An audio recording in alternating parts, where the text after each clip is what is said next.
اور یہاں حضرت ابو ذر غفاری فرماتے ہیں میرے آقا نے، حضور نے مجھے ان 7 چیزوں پہ عمل کرنے کا حکم دیا۔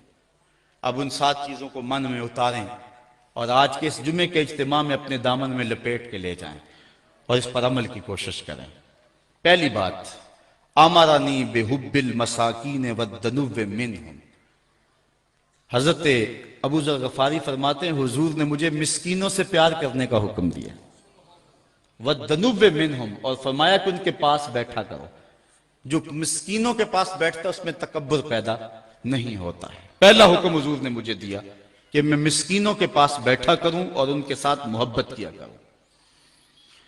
اور دوسرا حکم حضور نے یہ دیا، وَآمَرَنِي أَنْ أَنْظُرَ إِلَى مَنْ هُوَ دُونِي وَلَا أَنْظُرَ إِلَى مَنْ هُوَ فَوْقِي۔ حضور نے مجھے یہ حکم دیا ہے کہ میں اپنے اوپر نہ دیکھوں، اپنے نیچے دیکھوں۔ اپنی مٹی پہ ہی چلنے کا سلیقہ سیکھو، سنگ مرمر پہ چلو گے تو پھسل جاؤ گے۔ حضرت شیخ سعدی فرماتے کہ میں دمشق کی جامع مسجد میں جمعہ پڑھنے گیا، میرے کسی نے جوتے اٹھا لیے، میرے پاس پیسے بھی نہیں تھے کہ مزید جوتے خرید سکتا۔ بازار میں گزر رہا ہوں، دل میں یہ بات آئی کہ زمانہ تیرا احترام کرتا اور تیری یہ حالت کے جوتے خریدنے کے لیے رقم بھی تیرے پاس نہیں ہے۔ کہتے ہیں یہ شکوہ پیدا ہو ہی رہا تھا، آگے سے ایک بندہ آ رہا تھا جس کے پاؤں ہی نہیں ہے، تو میں نے فوراً سر جھکا دیا۔ میں نے کہا مالک تیرا شکر ہے، جوتے آج نہیں تو کل نصیب ہو جائیں گے، میرے پاؤں تو سلامت ہیں۔ تو حضرت ابو ذر غفاری فرماتے ہیں مجھے حضور نے حکم دیا، ابو ذر اپنے اوپر نہ دیکھا کرو، اپنے نیچے دیکھا کرو۔ تم اوپر دیکھتے ہو، اگر ہم دیکھ رہے ہیں ہمیں پنکھا بھی نصیب نہیں ہے اور ہم یہاں میدان میں بیٹھے ہوئے ہیں تو ان کو بھی دیکھیں کہ جن کا گھر لٹا ہوا ہے اور وہ سڑکوں پہ بیٹھے ہوئے ہیں، کھانے کے لقمے کا انتظار کر رہے ہیں، ہم ان کو بھی دیکھیں۔ جب نیچے دیکھیں گے تو قرار آ جائے گا، جب اوپر دیکھیں گے تو پھر بندہ بےتاب ہو جائے گا، مضطرب ہو جائے گا کہ ہائے میرے ساتھ کیا بن گیا۔ اس لیے فرمایا کیسا زندگی گزارنے کا ڈب سکھایا حضور نے۔ فرمایا ان انظر الی من هو دونی ولا انظر الی من هو فوقی، اپنے سے اوپر نہ دیکھوں، اپنے سے نیچے دیکھوں۔ وامرنی ان اصل الرحم وان ادبرت، مجھے حضور نے یہ حکم دیا کہ میں رشتہ داروں کے ساتھ اچھا سلوک کروں، اگرچہ وہ پیٹھ پھیر کے بھاگنا بھی چاہیں لیکن میں ان کا پیچھا نہ چھوڑوں، میں رشتہ داری کے حق کو نبھاؤں۔ وامرنی اللہ اسأل احدا شیئا، کہا مجھے حضور نے یہ بھی حکم دیا ہے کہ ابو ذر کبھی کسی سے کچھ نہ مانگنا، کسی کے سامنے سوال نہ کرنا، ہاتھ نہ پھیلانا۔ علماء نے لکھا ہے کہ جب انتہائی بندہ مجبور ہو جائے، پھنس جائے اور جان کے جانے کا اندیشہ پیدا ہو جائے، اس وقت بوقت ضرورت بقدر حاجت مانگ لینا جائز ہے، لیکن جو اہل اللہ ہیں اس موقع کے اوپر بھی جو ہے وہ اپنے آپ کو سوال سے بچاتے ہیں۔ آپ نے حدیث تو سنی حضرت ابو ہریرہ والے رضی اللہ تعالیٰ عنہ کی حدیث مشہور ہے، اس کا پہلا حصہ یہ ہے، حضرت ابو ہریرہ رضی اللہ تعالیٰ عنہ فرماتے ہیں کہ مجھے بھوک نے ستایا، کمر سیدھی نہیں ہو رہی تھی، نہ نماز پڑھی جا رہی تھی نہ قرآن پڑھا جا رہا تھا۔ میں مسجد نبوی کے ایسے زاویے میں بیٹھ گیا جہاں لوگوں کا گزر ہوتا تھا۔ میں نے کہا میں نے سوال تو کرنا نہیں، کوئی مجھے دیکھ کر کے میرے اندر کو ڈھونڈ لے اور میری مدد کر دے۔ کہتے ہیں میں دروازے پہ بیٹھ گیا، لوگ آتے اور گزرتے چلے جاتے۔ وہ کیا کسی نے کہا نا، ہستی پلکوں کے نیچے غم بھی پلتے ہیں مگر کون دیکھتا ہے اتنی گہرائی میں۔ کہتے ہیں لوگ آتے گزر جاتے۔ خیر میں نے ایک ہیلا ذہن میں آیا، حضرت ابو بکر صدیق آئے نا، تو میں نے قرآن کی کسی آیت کے بارے میں مسئلہ پوچھا، تو انہوں نے مسئلہ بتایا، آیت بتائی اور چلے گئے۔ میرا خیال تھا کہ میں آیت پوچھوں گا، اس دوران وہ مجھے دیکھیں گے اور میری حالت سے آگاہ ہوں گے تو میری ضرورت کو پورا کریں گے، لیکن ان کی توجہ ادھر نہ گئی، جلدی میں تھے، انہوں نے بات بتائی اور چلے گئے۔ میں پھر پریشان، پھر حضرت عمر رضی اللہ تعالیٰ عنہ، میں نے ان سے بھی کوئی مسئلہ پوچھا، انہوں نے مسئلہ بتایا اور چلتے بنے۔ میں پھر پریشان ہوا اور پھر اداس بیٹھ گیا اور جان نکل رہی ہے بھوک سے۔ کہتے ہیں پھر دل و قلب و نگاہ کا مرشد اولین آ گیا، حضور تشریف لے آئے۔ میں نے حضور سے بھی کچھ پوچھا، جب میں نے حضور سے پوچھا تو حضور نے میری جانب غور سے دیکھا اور پھر مسکرا کے بولے ابو ہریرہ بھوک لگی ہوئی ہے؟ میں نے عرض کیا حضور بھوک لگی ہوئی ہے۔ تو چونکہ مسئلہ میرا یہی تھا، کہا پھر آجو میرے ساتھ۔ پھر وہ واقعہ آپ نے علماء سے سنا ہے کہ دودھ کا ایک پیالہ تھا اور 70 آدمی پی گئے۔ کہتے ہیں حضور نے پوچھا گھر والوں کو کچھ ہے؟ کہا دودھ ہے۔ کہا ابو ہریرہ جو صفہ پہ بیٹھے ان کو بھی بلا لاؤ۔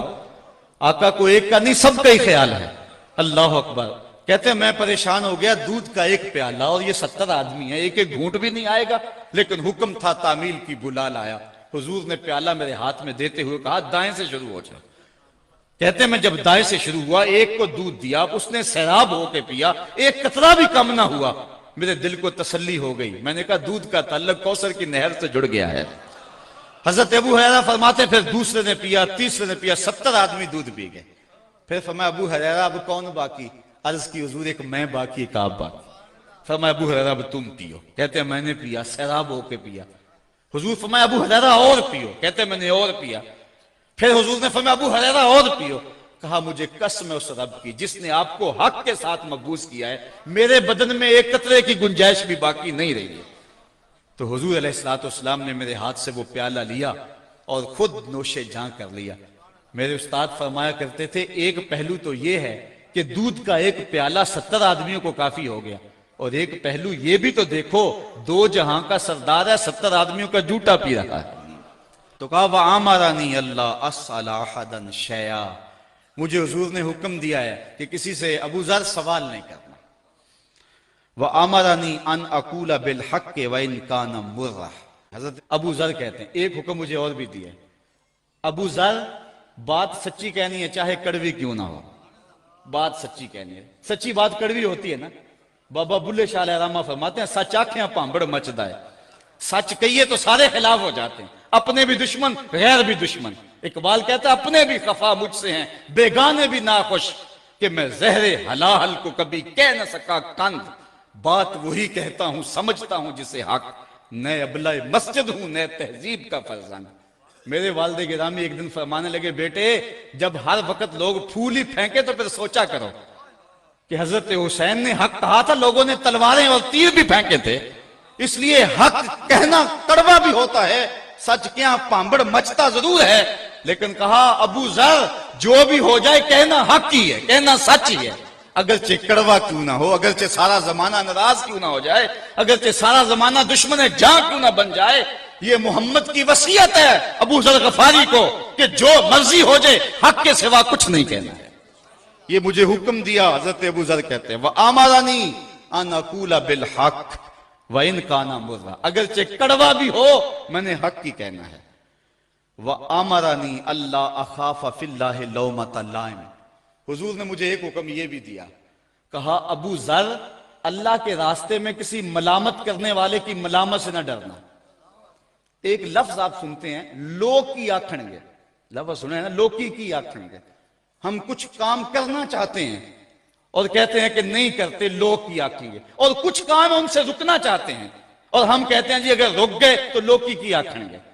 تو فرمایا اے ابو ذر لا اخاف فی اللہ لومۃ لائم، یہ حضرت ابو ذر غفاری کہتے ہیں حضور نے مجھے کہا جب اللہ کا معاملہ آ جائے پھر کسی ملامت کرنے والے کی ملامت سے نہ ڈرنا، جو رب کی رضا کا سبب ہو وہی کر گزرنا۔ دیکھنا رب کیسے راضی ہوتا ہے، رب راضی تو سب راضی، اگر رب نہیں راضی تو سارا زمانہ بھی راضی کہ ہو تو کیا کرنا ان کی رضا کو، سارا زمانہ اکٹھا ہو جائے تو کچھ نہیں بگاڑ سکتا، اور سارا زمانہ نفع دینے پہ تل جائے ایک ذرے کا نفع نہیں دے سکتا جو رب نہ چاہے۔ اس لیے حضرت شیخ سعدی شیرازی فرماتے ہیں بعض اوقات بندہ اللہ کو ناراض کر کے خلق کو راضی کرتا ہے، اللہ اسی مخلوق کو اس کے اوپر مسلط کر دیتا ہے، اسی مخلوق کو اس کے اوپر مسلط کر دیتا ہے۔ کہا ہے ابو ذر میری یہ نصیحت بھی سنو کہ اللہ کے راستے